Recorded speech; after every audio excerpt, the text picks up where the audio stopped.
বিজ্ঞান বলে আসমান নাই। বিজ্ঞান কি বলে? আসমান পাইবে কোত্থেকে? কিতাবে আছে এক মহিলা, এক মা তার ছেলেকে বিয়ে করাইছে, ওই বউয়ের 1.5 হাত লম্বা। কয় হাত লম্বা? 1.5 হাত লম্বা।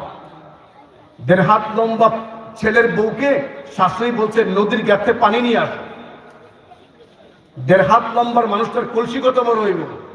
আর বড় না? কলসি বড় হয় না? এই বড় কলসিতে পানি আনতে গেছে, যখন নদী থেকে পানি টান মারছে, নাকফুল ছুটে গিয়া কলসের ভিতরে পড়ছে। পানি আনতে 10 মিনিট, আধা ঘন্টা পার হয়ে গেছে, পানি নিয়ে বউ আসে না। শাশুড়ি ডাক দিয়ে জিজ্ঞাসা, পানি কই? পুত্রবধূ বলে, মা পানি নিয়ে আসতেছি। বিপদ করছে। কি হয়েছে? আমার নাকফুলটা হারায় গেছে। কোথায় হারাইছো? নদীতে? না, কলসিতে।